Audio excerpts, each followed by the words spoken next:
Laudate Deum, louer Dieu, est le nom de cette lettre, de cette exhortation apostolique du pape François.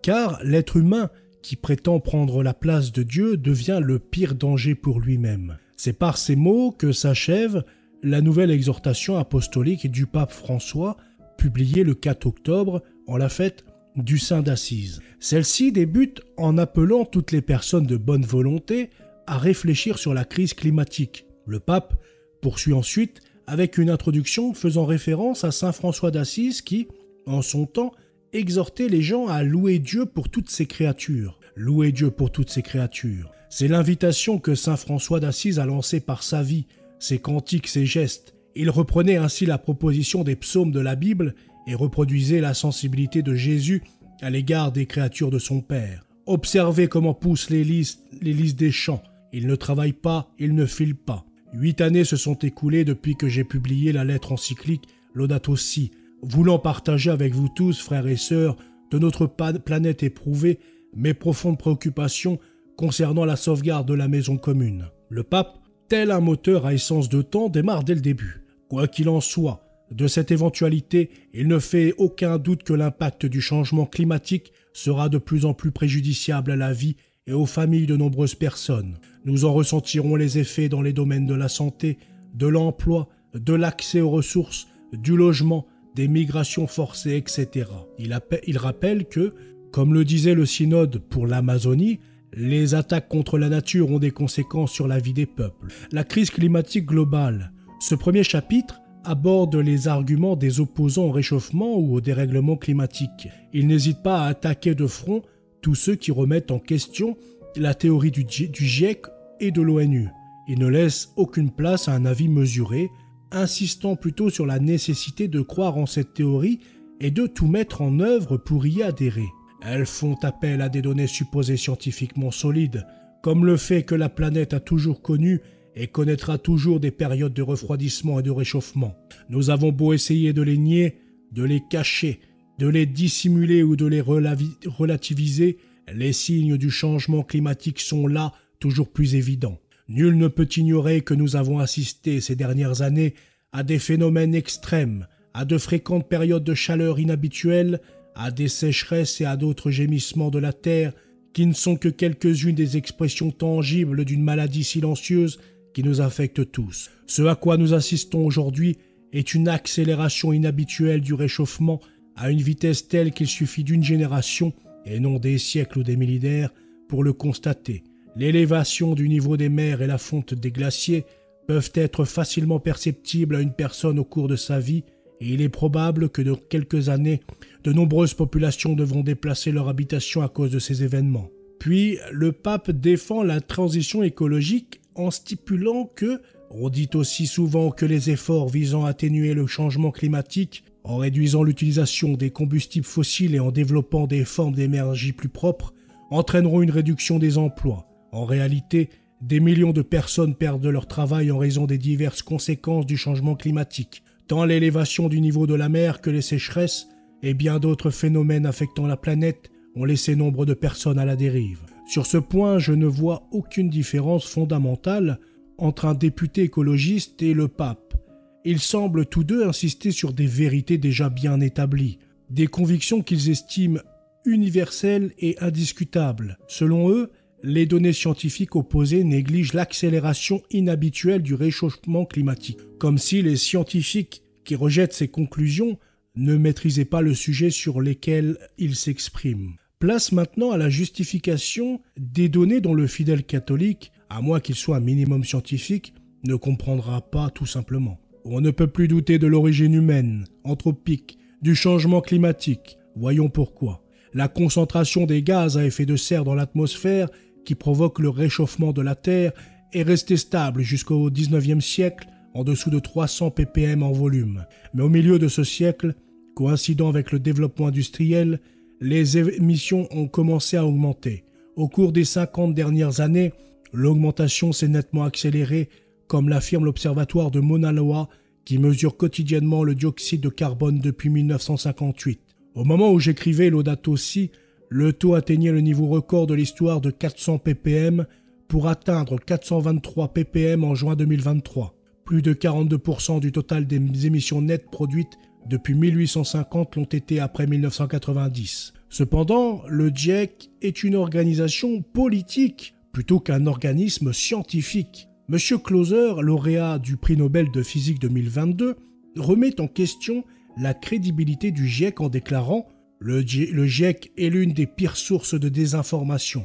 Il a également apposé sa signature aux côtés de plus de 1600 scientifiques sur une déclaration affirmant « Il n'y a pas d'urgence climatique ». Le pape a-t-il pris le temps d'écouter l'ensemble des scientifiques marginalisés par les puissants, qu'il critique justement, ou bien le fait qu'il reflète les positions de nos gouvernements occidentaux suggère-t-il que le Vatican utilise des informations fournies par l'agence McKinsey qui, en plus d'être chargée de la communication du Vatican, pourrait alors peut-être désormais jouer un rôle de conseiller scientifique, comme c'est le cas pour la vaccination en France. Ça, on le tient de la Croix ou même de l'AFP de 2013, qui expliquait que le cabinet de conseil américain McKinsey a été chargé de préparer un plan de modernisation de la communication du Vatican. Le pape continue donc son exhortation pour bien ancrer dans nos esprits les causes de cela et pour, je pense, permettre aux catholiques d'opposer des arguments face aux méchants qui ne croient pas à l'alarmisme écologique. Il n'est pas possible de dissimuler la coïncidence entre ces phénomènes climatiques mondiaux et la croissance accélérée des émissions de gaz à effet de serre, en particulier depuis le milieu du XXe siècle. Cette corrélation est défendue par une écrasante majorité de spécialistes du climat et seul un infime pourcentage d'entre eux tente de nier cette évidence. Malheureusement, la crise climatique n'est pas vraiment un sujet d'intérêt pour les grandes puissances économiques, soucieuses du plus grand profit au moindre coût et dans les plus brefs délais possibles. Nous pouvons nous demander si cela ne va pas permettre à nos dirigeants tyranniques républicains actuels de légitimer leur transition écologique en nous incitant désormais à consommer des insectes et imposer davantage de taxes sur notre alimentation, notre alcool, notre essence. Si le pape, l'homme le plus influent, sage et écouté du monde, légitime mon combat, suis-je donc en position de force pour pouvoir aller plus loin ? Davantage de paradigmes technocratiques. Dans ce second chapitre, le pape nous parle aussi d'intelligence artificielle et du nouveau paradigme de l'innovation technologique qui porte l'idée d'un être humain sans aucune limite, dont les capacités et les possibilités pourraient être étendues à l'infini grâce à la technologie. Le paradigme technocratique s'alimente ainsi lui-même de façon monstrueuse. Cela est en revanche très juste. L'intelligence artificielle sera très liée au transhumanisme dans le futur et même de nos jours. Cela ne fait aucun doute. En raison de la vitesse de calcul supérieure à celle d'un ordinateur et à celle d'un cerveau humain, plus le temps passera, plus l'IA aura des possibilités infinies de développement. De facto, ceux qui souhaitent créer un homme modifié le feront avec une facilité déconcertante. Un peu plus loin, le pape parle aussi de l'épuisement des ressources naturelles qui sont nécessaires à la technologie telles que le lithium, le silicium et bien d'autres ne sont certes pas illimités, mais le plus grand problème est l'idéologie qui sous-entend une obsession accroître au-delà de l'imaginable le pouvoir de l'homme, face auquel la réalité non humaine est une simple ressource à son service. Tout ce qui existe cesse d'être un don qu'il faut apprécier, valoriser, protéger, et devient l'esclave, la victime de tous les caprices de l'esprit humain et de ses capacités.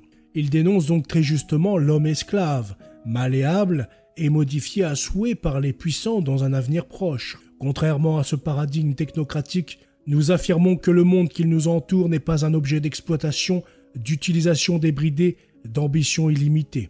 Nous ne pouvons même pas dire que la nature serait un simple cadre où nous développerions nos vies et nos projets, car nous sommes inclus en elle, nous en sommes une partie et nous sommes enchevêtrés avec elle, de sorte que le monde ne se contemple pas de l'extérieur mais de l'intérieur. Puis il dénonce des lobbies qui utiliseraient des mécanismes de tromperie pour lancer des projets polluants.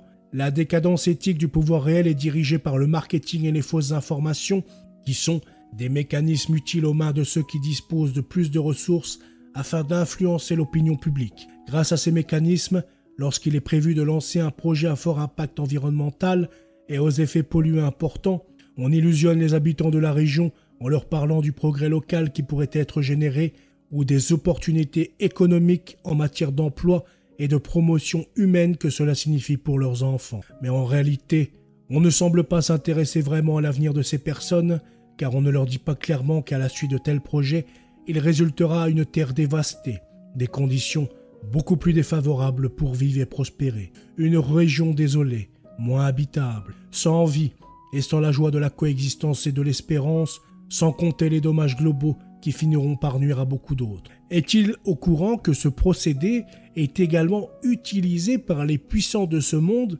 pour promouvoir des opinions contre nature ou encore pour encourager un alarmisme écologique?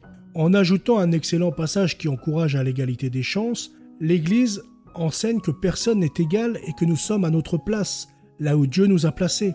L'enseignement souligne également que le but est de se sentir bien dans notre vie plutôt que de rêver de prendre la place du milliardaire à la télévision. Des idées erronées se développent autour de la soi-disant méritocratie, qui est devenue un pouvoir humain mérité auquel tout doit se soumettre, une domination de ceux qui sont nés dans de meilleures conditions de développement.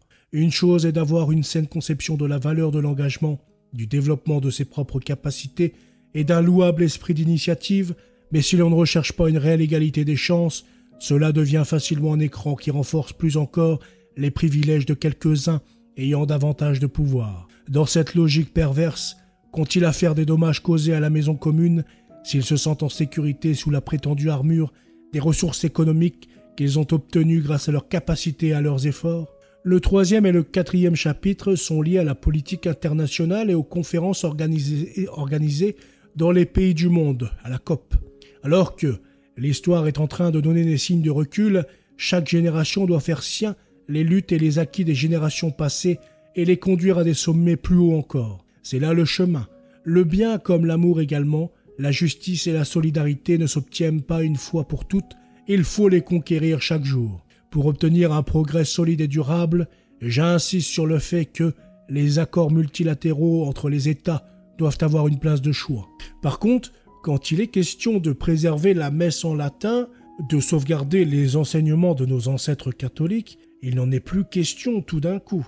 Le pape appelle également les petits bras écologistes à exercer une forte pression dans leur pays pour imposer la pensée unique de l'urgence climatique. À moyen terme, la mondialisation favorise les échanges culturels spontanés, une plus grande connaissance mutuelle et des chemins d'intégration des populations qui finissent par conduire un multilatéralisme d'en bas et pas seulement décidé par les élites du pouvoir. Les revendications qui émergent d'en bas partout dans le monde, où les militants des pays les plus divers s'entraident et s'accompagnent, peuvent finir par exercer une pression sur les facteurs de pouvoir. On peut espérer qu'il en sera ainsi concernant la crise climatique. C'est pourquoi je répète que si les citoyens ne contrôlent pas le pouvoir politique, national, régional et municipal, un contrôle des dommages sur l'environnement n'est pas possible non plus. Vient les échecs des COP.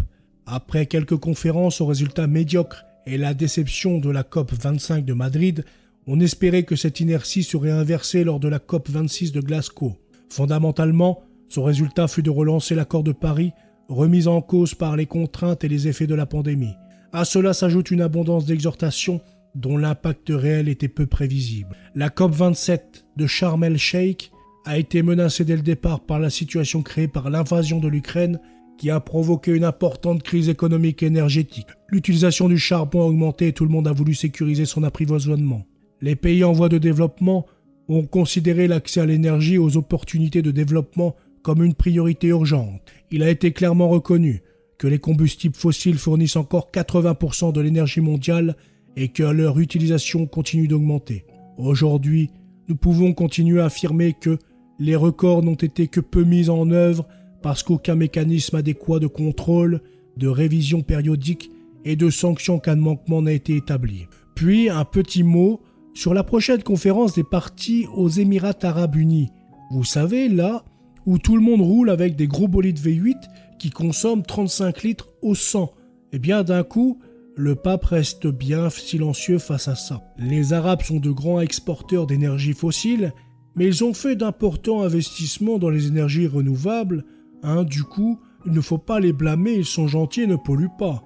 Les Émirats Arabes Unis accueilleront la prochaine conférence des partis COP28.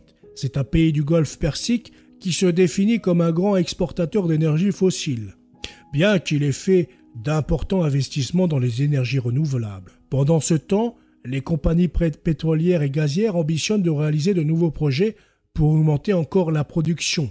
Dire qu'il n'y a rien à espérer serait un acte suicidaire qui conduirait à exposer toute l'humanité, en particulier les plus pauvres, aux pires impacts de changement climatique. Après tout ça, le pape termine bientôt son exhortation en demandant une bonne fois pour toutes d'arrêter avec les moqueries irresponsables et qu'il faut reconnaître la théorie des puissants comme un problème humain et social et qu'il faut que tous ensemble nous luttions. Finissons-en une bonne fois pour toutes avec les moqueries irresponsables qui représentent ce sujet comme étant uniquement environnemental, vert, romantique, souvent ridiculisé par des intérêts économiques. Acceptons enfin qu'il s'agit d'un problème humain et social aux multiples aspects. C'est pourquoi le soutien de tous est nécessaire. Lors des conférences sur le climat, les actions de groupes fustigés comme radicalisés attirent souvent l'attention. Mais ils comblent un vide de la société dans son ensemble qui devrait exercer une saine pression, car toute famille doit penser que l'avenir de ses enfants est en jeu.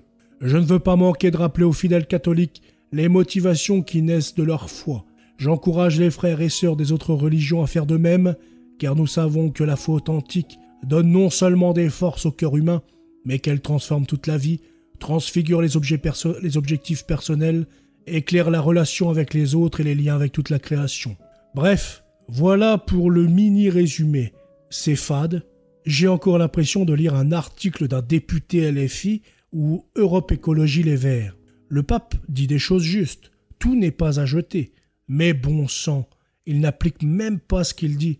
Avec l'exemple plus haut des puissants qui manipulent les masses, c'est ce qui se passe aujourd'hui avec l'écologie. Et pourtant, le pape n'a pas fait ce travail que de se renseigner auprès de ceux qui sont justement ou injustement méprisés par les scientifiques dominants grâce aux puissants qui financent tout, les médias, les sondages, les études, et qui, grâce à leur pouvoir et leur argent, peuvent faire dire tout ce qui les arrange. L'alarmisme, l'urgence climatique, tout le monde devra s'y plier de force. Mais Dieu renversera les trônes des puissants et il les renverra les mains vides. Voilà, c'est tout pour cette vidéo très longue. Je vous souhaite une très bonne journée. À bientôt. Salut.